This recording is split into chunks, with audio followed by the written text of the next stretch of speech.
Okay, hello everyone. My name is Fiona and welcome to this session which is called How to Manage Your Time as a Research Student.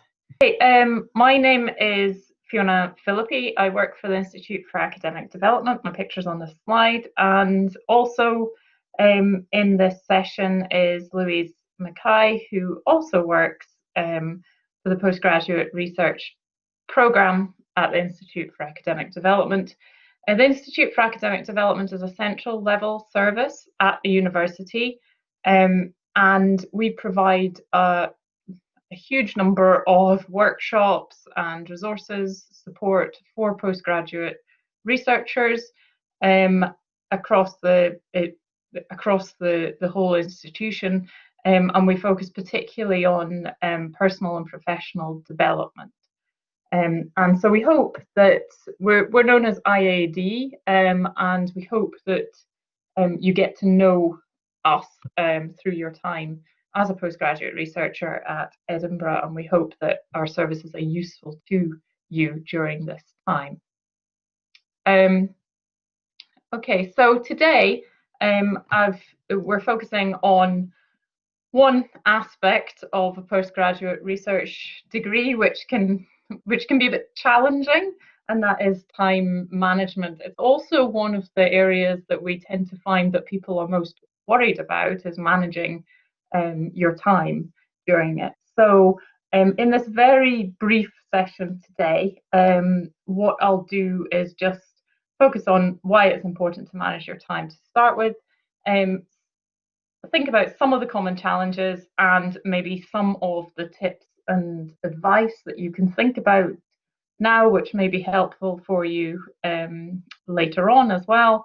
Of course, there's lots of information and support out there, so we won't cover everything, but hopefully it'll give you some food for thought. And also to let you know about where you can access further support and resources for this topic. So firstly, why time management? Well, one of the things about a research degree is that it is different.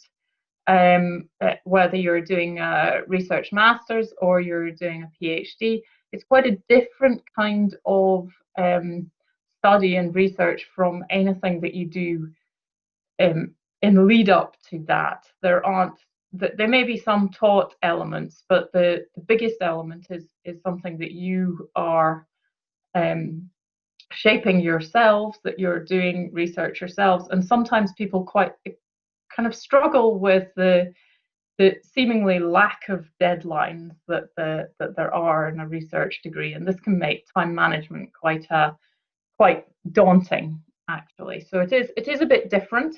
So it's a different way of approaching things.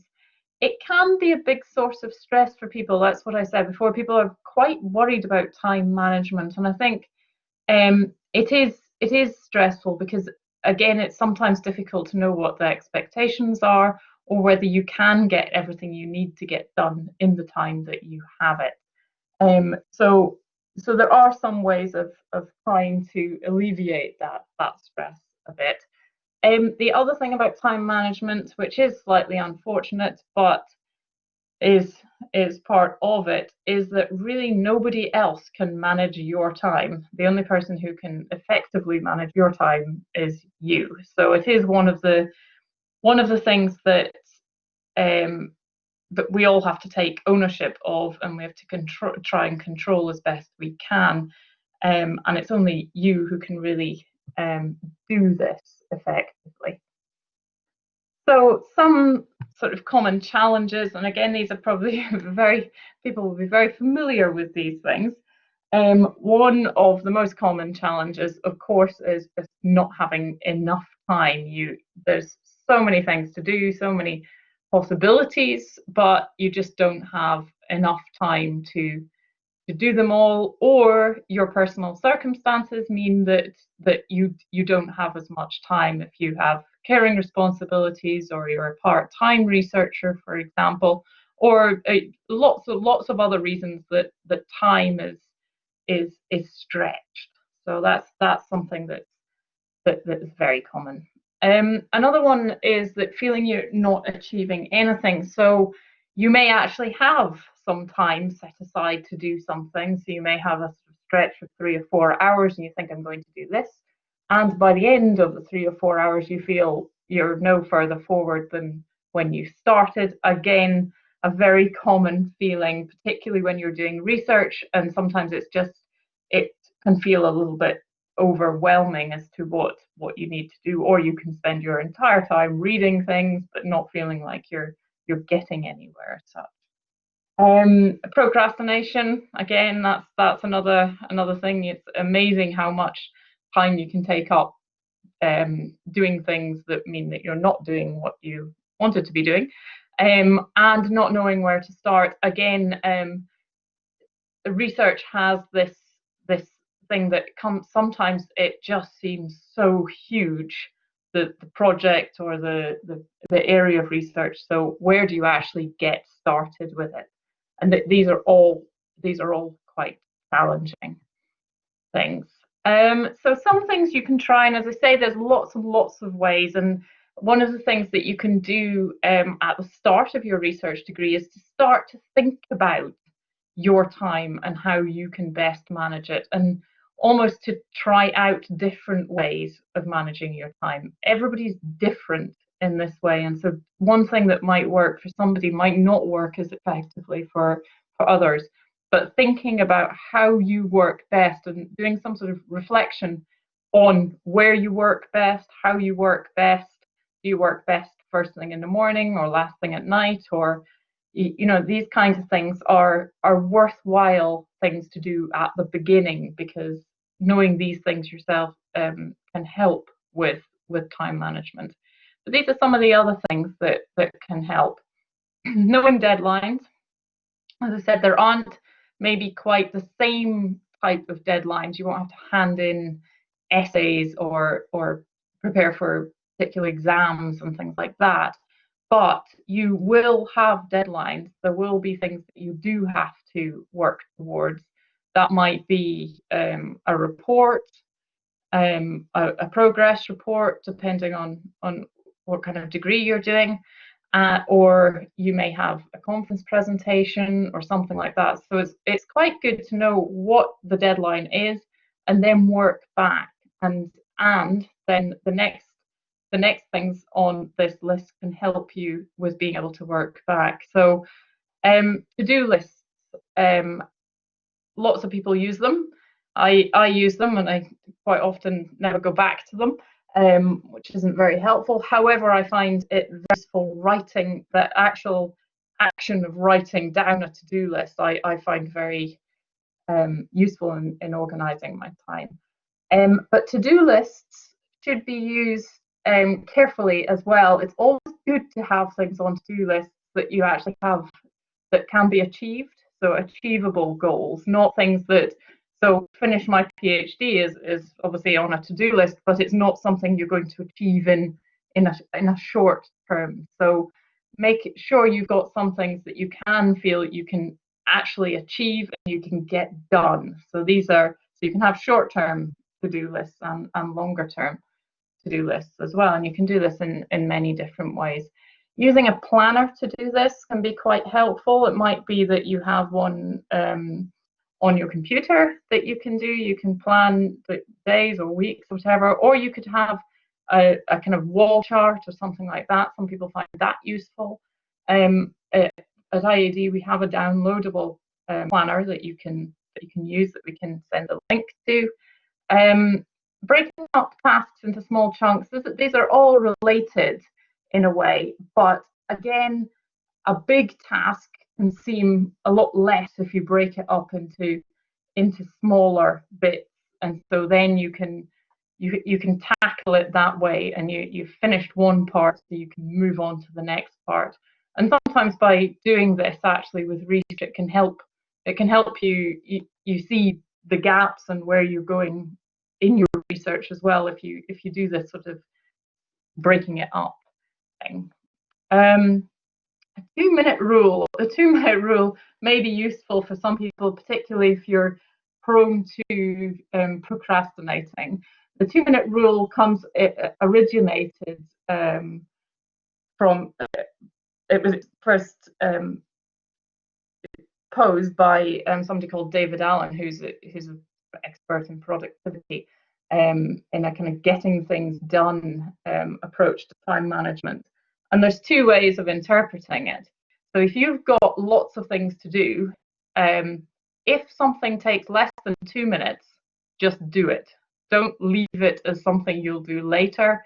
It could be something very, very quick. It could be going posting a letter or filling in a form or signing something off or something like that. But what people have a tendency to do sometimes is have all of these, and actually they can add to the feeling of stress or being overwhelmed because you've got so many things to do. So actually, when you're thinking about what you have to do for the day, get rid of the 2-minute tasks first and then work on the bigger ones. The other way of interpreting this rule is thinking of things. If you've got bigger tasks, put 2 minutes towards it. So think, I'm going to write for 2 minutes. Inevitably, what will happen is you keep writing. If you manage 2 minutes or 5 minutes, then you'll manage to keep going from there. So if you are procrastinating, actually just thinking, okay, I'm going to do 2 minutes on this presentation, preparing this presentation, then you'll find probably that the 2 or 5 minutes sometimes that you put in at the start then means that you can continue on from that. So those can be quite useful things to think about. One other very important thing in time management, and I think researchers are particularly guilty of this, is make sure you do take breaks. I think there's a tendency when people get really into their research to feel that they can't take breaks, that they have to keep researching, they have to keep doing things just as for as many hours as they can. It is important to take breaks for lots and lots of reasons. You must take breaks from doing your research. It can actually help your research. It helps you, and even if it's just taking 20 minutes to go for a walk or just have a cup of coffee or whatever it is that's a break for you, do factor that in your day. It is worth it. And the final one on this is accept and reward achievement. Again, we can be very hard on ourselves sometimes that, oh, we've not got this done, or you get something done, but then you feel, okay, well, I've still got this to do. Actually, reward yourself. However that is, maybe your reward is having a cup of coffee or a piece of cake or something. That's fine. Actually take a little bit of time to think, okay, well done, I've achieved this, now I can move on to something else. And this can be a quite a positive way of seeing things, and again hopefully alleviates some of the stress of having big things to do. So all of these things can be quite useful. Oops. For some reason my next slide won't come. Wonder if one of the moderators could move it. Oh, there we go. Sorry. So some of the things that the extra sort of support that we can provide on planning and managing your time is through a lot of workshops. The IAD, we have quite a lot of different workshops which focus particularly on productivity, time management, keeping on track. So, and we do have one here about working productively at a distance. So working with your supervisor, because we also realize that in this situation at the moment, there's probably a lot more sort of distance working, and so that might have different considerations. So we're looking at that. Louise has sent the link already to the downloadable resource, the PhD Planner. So this hopefully would be quite useful for you. But I would say as well on that there's a huge amount online as well. It's worth looking at um, just looking at what other PhD and research students do to manage their time, and also to speak to others, to speak to other people who are researchers. It's a worthwhile conversation to have with your supervisor as well. Sometimes it can give you good indication about the kind of things that they use to manage their time. Can be quite helpful as well. So lots of ways of doing it, but it is something that is worth thinking about and starting to take a bit of action on at the beginning. If not, and you do have any questions that you think of later, or you've got broader questions about any of the workshops that we offer, or you look at our program and you see that we don't offer something that you think would be very useful, or anything like that, please do let us know. Our email address is on the slide that I've just put up, and our web pages are there. We have a brochure as well, which is online, that you can find on our web pages, which will give you an overview of all the kinds of sessions that we run over the year. So that's what I would encourage you to do. Otherwise, I would just say good luck and all the best with your degree. Thank you for joining.